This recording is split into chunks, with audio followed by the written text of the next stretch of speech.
Hello hi everyone. आज हम लोग चेक करेंगे ओपन लेटर की video, North India versus South India. Come to video.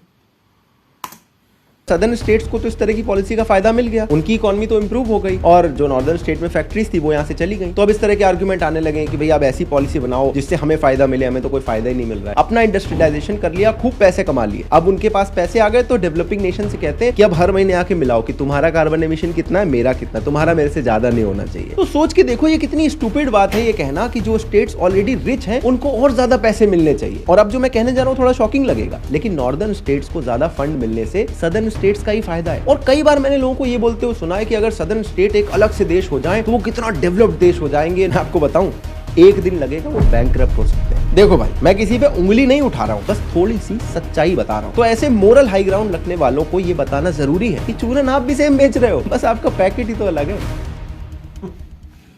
कुछ दिनों से नोटिस किया है कि नॉर्थ वर्सेस साउथ वाली डिबेट कुछ ज्यादा नहीं बढ़ गई। बिहार डीएनए से तेलंगाना डीएनए बेहतर है। The power of this BJP is only winning elections and mainly in the heartland states of Hindi and what we generally call as the Gomutra states. He triggered this row after he said Hindi speakers from Uttar Pradesh and Bihar who come to Tamil Nadu end up doing menial jobs like construction work or cleaning roads and toilets. ये सारा खेल उस दिन से शुरू हुआ है जिस दिन 5 स्टेट के इलेक्शन रिजल्ट निकले और कांग्रेस तेलंगाना को छोड़ के बाकी सब जगह हार गई। I was looking at some of the social media responses. There were people saying that, oh, you know, all of these people in the north, the Hindi-speaking people, they will vote for BJP and then they will run away to Tamil Nadu and to Hyderabad and to Bangalore to do the jobs because obviously all these Hindi states are not going to give them any money. इस तरह की divisive language मुझे लगता है 2024 के election तक और ज्यादा बढ़ेगी। ओल्ड पेंशन और कास्ट सेंसस जैसे इश्यूज स्टेट इलेक्शन में फेल होने के बाद अब लगता है नॉर्थ वर्सेस साउथ का जो इशू है ये मेन टॉकिंग पॉइंट बनने वाला। जो लोग अपने आप को रिलीजियस डिवाइसिव पॉलिटिक्स के अगेंस्ट बताते हैं वही लोग ये हेटफुल चूरन रीजनल डिवाइड के पॉकेट में डालकर बेचने की कोशिश कर रहे हैं। जैसा दीपक ने इसको 10 सेकंड के अंदर बहुत अच्छे से समराइज किया है। I think it's an artificial and malicious and a politically motivated distinction which I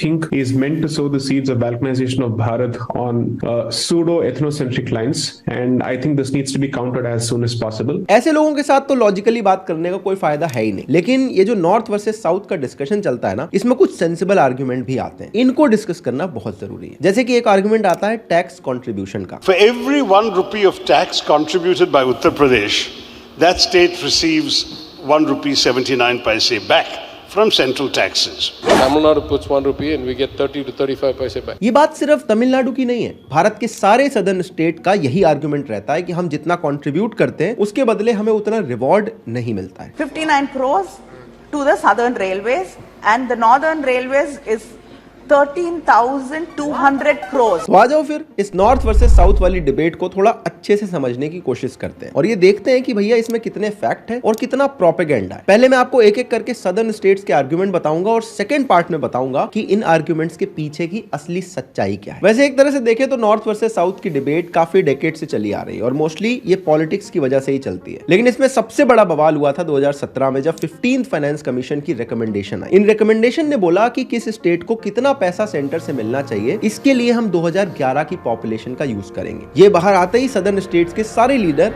नाराज हो गए। Stalin in Tamil Nadu has called it undemocratic, contradicts principles of federalism. A Tamil Nadu minister has said the formula determined to distribute funds is unacceptable and that Tamil Nadu won't compromise. ये लोग इसलिए नाराज थे क्योंकि पहले 1971 के census के according state को सेंट्रल फंड का हिस्सा मिलता था। अब उस टाइम पे अगर आप देखो तो नॉर्दर्न और सदर्न स्टेट्स की जो पॉपुलेशन थी उसमें इतना बड़ा डिफरेंस नहीं था। ओवर द इयर्स अगर आप देखो तो नॉर्दर्न स्टेट्स की पॉपुलेशन बढ़ी है, लेकिन सदर्न स्टेट की पॉपुलेशन उतनी तेजी से नहीं बढ़ी। Because in 1971 the population gap between the north and south, at least the 4 major North Indian states and the 4 major South Indian states, was narrower. It was only 46 million. By 2011 that gap has widened.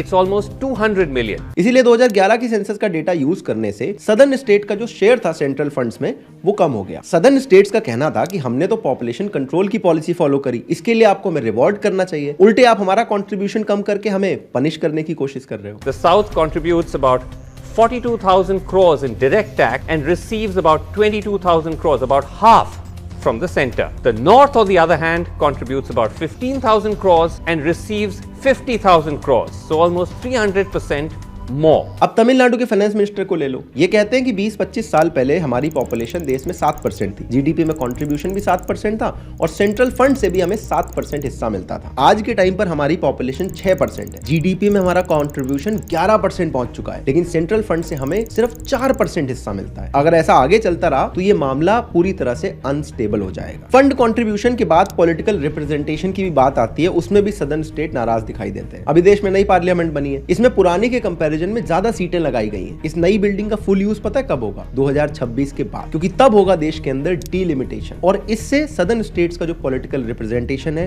वो कम हो जाएगा। इन राज्यों को डर है कि 46 साल से रुका हुआ परिसीमन अगर 1976 वाले फॉर्मूले पर जनसंख्या को आधार मानकर हुआ तो लोकसभा में हिंदी भाषी राज्यों के मुकाबले उनकी सीटें करीब आधी हो जाएंगी। ये देखो स्टेट वाइज करंट और नई लोकसभा सीट्स का नंबर है। डीलिमिटेशन के बाद नॉर्दर्न स्टेट्स का जो पॉलिटिकल रिप्रेजेंटेशन है वो काफी ज्यादा बढ़ेगा क्योंकि यहाँ पर ज्यादा लोग रहते हैं। अब सदर्न स्टेट को लगता है कि ऐसा होने के बाद जो सेंट्रल गवर्नमेंट की पॉलिसीज है उसमें उनका ज्यादा रोल नहीं बचेगा। अगर कभी अलायंस से भी सरकार बनती है तो जो नॉर्दर्न स्टेट्स हैं उनकी रीजनल पार्टी ज्यादा पावरफुल होंगी और सदर्न स्टेट की किसी भी लोकल पार्टी का कोई भी इंसान कभी पीएम बनने का सपना तक नहीं देख पाएगा। और अगर ऐसा हुआ तो जो भी सेंट्रल गवर्नमेंट बनेगी वो सारा फोकस अपना नॉर्दर्न स्टेट्स पर रखेगी अपनी पॉलिसी को बनाने के लिए। वैसे अगर आप देखें तो सदर्न स्टेट आज भी ज्यादातर सेंट्रल गवर्नमेंट पॉलिसीज को नॉर्दर्न सेंट्रिक ही बताते हैं और वो इस बात से बिल्कुल खुश नहीं दिखते हैं। आर एस नीलकांतन ने अपनी किताब south versus north India's great divide में लिखा है कि 6 साल तक के बच्चे का होलिस्टिक डेवलपमेंट करने के लिए जो इंटीग्रेटेड चाइल्ड डेवलपमेंट स्कीम शुरू की गई थी उसमें भी नॉर्दर्न स्टेट को ज्यादा ध्यान में रख के बनाया गया था क्योंकि सदर्न स्टेट्स के लिए ये स्कीम इररिलेवेंट थी। वो स्टेट ऑलरेडी इन्फेंट मोर्टेलिटी का जो टारगेट था उसको अचीव कर चुके थे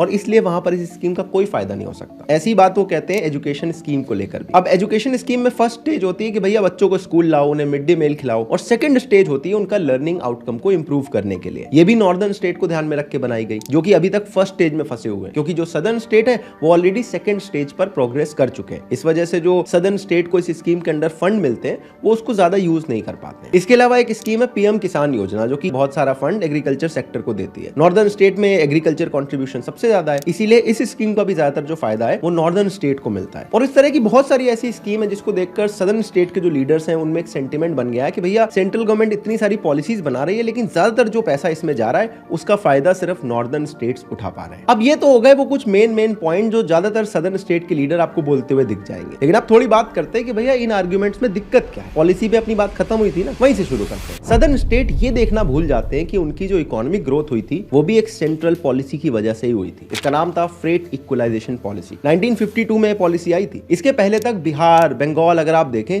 यहाँ खूब इंडस्ट्रियलाइजेशन था, खूब फैक्ट्रीज थी, लेकिन जैसे ये पॉलिसी आई तो पूरे देश में सामान इधर से उधर ट्रांसपोर्ट करने का जो खर्चा था उसमें सेंट्रल गवर्नमेंट सब्सिडी देनी शुरू कर दी। तो ज्यादातर जो फैक्ट्रीज थी उन्होंने सोचा कि हम बिहार बंगाल में क्यों लगा रहे हैं, ऐसी जगह लगाए ना जो पोर्ट के पास हो ताकि हम वहां से सामान बाहर भी बेच सकें। धीरे धीरे सारी की सारी फैक्ट्रीज सदर्न स्टेट की तरफ शिफ्ट होना शुरू हो गई। बाकी जियोग्राफिकली भी अगर आप देखें तो पोर्ट के पास होने से बिजनेस अपॉर्चुनिटी भी ज्यादा आती है, इसीलिए सदर्न स्टेट को और फेवर मिलने लगा। लेकिन अब सदर्न स्टेट्स को तो इस तरह की पॉलिसी का फायदा मिल गया, उनकी इकोनॉमी तो इंप्रूव हो गई और जो नॉर्दर्न स्टेट में फैक्ट्रीज थी वो यहाँ से चली गई। तो अब इस तरह के आर्गुमेंट आने लगे कि भैया अब ऐसी पॉलिसी बनाओ जिससे हमें फायदा मिले, हमें तो कोई फायदा ही नहीं मिल रहा है। ये बिल्कुल उसी तरह की बात है जैसे डेवलप्ड कंट्रीज ने 200-300 साल पहले खूब कार्बन एमिशन करा, अपना इंडस्ट्रियलाइजेशन कर लिया, खूब पैसे कमा लिए। अब उनके पास पैसे आ गए तो डेवलपिंग नेशन से कहते हैं कि अब हर महीने आके मिलाओ कि तुम्हारा कार्बन एमिशन कितना है, मेरा कितना, तुम्हारा मेरे से ज्यादा नहीं होना चाहिए। ये उस तरह का एलिटिस्ट आर्गुमेंट लगता है। और दूसरा ये आर्गुमेंट है ना कि सेंट्रल फंड से हमें उतना पैसा मिलना चाहिए जितना स्टेट से टैक्स का कंट्रीब्यूशन हो रहा है। ये भी एक एलिटिस्ट आर्गुमेंट है। भाई स्टेट को जो सेंट्रल फंड से पैसे मिलते हैं वो उनके टैक्स कंट्रीब्यूशन देख के नहीं मिलते, उनकी जरूरत के हिसाब से मिलते हैं। जहां पे ज्यादा लोग रहते हैं वहां पे ज्यादा जरूरत होती है तो उन्हें ज्यादा पैसे दिए जाते हैं। भाई जब बी.आर. अम्बेडकर जी ने फाइनेंस कमीशन बनाने का प्रपोजल दिया था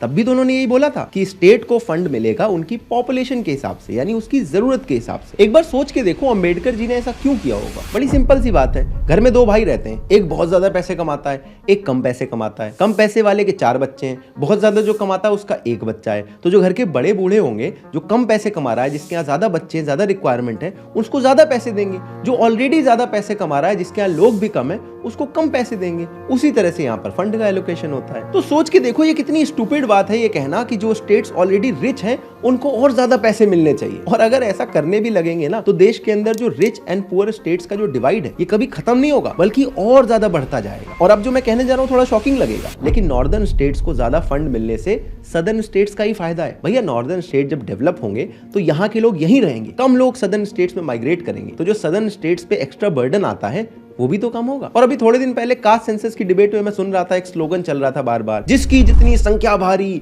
उसकी उतनी हिस्सेदारी। अब नॉर्दर्न स्टेट्स में लोगों की संख्या भारी है तो उनकी हिस्सेदारी भी तो ज्यादा होनी चाहिए, और ज्यादा फंड एलोकेट करने से फायदा भी दिख रहा है। अभी 1980s में देखो, बिहार, एमपी, राजस्थान और यूपी को बोलते थे बीमारू स्टेट, सबसे पिछड़े स्टेट थे। मैंने अभी वीडियोस बनाकर दिखाया कि राजस्थान और एमपी ने इस बीमारू टैग को तोड़कर एक तेज ग्रोथ दिखाई है पिछले 20 सालों में। बिहार की भी कंडीशन पहले से काफी इंप्रूव हुई है, और यूपी में तो रिकॉर्ड लेवल पे फॉरेन डायरेक्ट इन्वेस्टमेंट आ रहा है और काफी तेजी से प्रोग्रेस हो रही है। और इसके अलावा एक आर्गुमेंट ये था कि पॉपुलेशन ग्रोथ बहुत ज्यादा हो रही है नॉर्दर्न स्टेट में। सदर्न स्टेट वाले बोलते हैं हमने तो पॉपुलेशन कंट्रोल कर लिया है, हमें इसके लिए रिवॉर्ड देने की जगह उसकी सजा मिल रही है। अगर आप नॉर्दर्न स्टेट्स को देखो, इन्होंने भी अब पॉपुलेशन ग्रोथ कंट्रोल कर रही है। ये मैप देख लो, बिहार के अलावा ज्यादातर जो नॉर्दर्न स्टेट्स हैं, इनकी जो फर्टिलिटी रेट का डेटा है वो आज रिप्लेसमेंट रेट यानी 2.1 से नीचे आ चुका है। तो ऐसा नहीं है कि आगे आने वाले टाइम में जो नॉर्दर्न स्टेट्स की पॉपुलेशन है वो बहुत तेजी से बढ़ जाएगी या अनसस्टेनेबल ग्रोथ हो जाएगी, जैसा कि कुछ सदर्न स्टेट्स के लीडर आजकल कहते हुए मिल जाते हैं। और कई बार मैंने लोगों को ये बोलते हुए सुना है कि अगर सदर्न स्टेट एक अलग से देश हो जाए तो वो कितना डेवलप्ड देश हो जाएंगे, नॉर्थर्न स्टेट की वजह से इनकी डेवलपमेंट रुकी हुई है। मैं आपको बताऊं, एक दिन लगेगा वो बैंकरप्ट हो सकते हैं। ये बात मैं हवा में नहीं बोल रहा, आरबीआई का डेटा है। जून 2022 में आरबीआई ने कुछ सदर्न स्टेट्स का कंपैरिजन श्रीलंका से कर दिया था, क्योंकि वहां पर भी सोशल इंडिकेटर बहुत अच्छे थे, लेकिन वो देश डूब गया। ऐसा इसलिए क्योंकि उनके ऊपर कर्जा बहुत ज्यादा था। अगर आप केरला में देखें, सरकार का डेट पिछले 7 सालों में ऑलमोस्ट डबल हो चुका है, और ये एक पुअर फिस्कल मैनेजमेंट की निशानी है। देखो भाई, मैं किसी पे उंगली नहीं उठा रहा हूं, बस थोड़ी सी सच्चाई बता रहा हूं। अपना जो प्यारा सा देश है वो सबके साथ मिलकर काम करने से तो चल रहा है। इसको अलग अलग डिवाइसिव पॉलिटिक्स में बांटने वाले लोग पब्लिक को आधी बातें दिखाते हैं और पागल बनाना चाहते हैं। डिवीजन किसी भी तरह का हो वो बुरा होता है, लेकिन प्रॉब्लम ये है कि रिलीजन के बेसिस पर जो डिवीजन होता है उसको जो लोग बुरा बताते रहते हैं हर टाइम, वो रीजन के बेसिस पर लोगों को डिवाइड करना शुरू कर देते हैं। तो ऐसे मोरल हाई ग्राउंड रखने वालों को ये बताना जरूरी है कि चूरन आप भी सेम बेच रहे हो, बस आपका पैकेट ही तो अलग है। उम्मीद करता हूँ आपको ये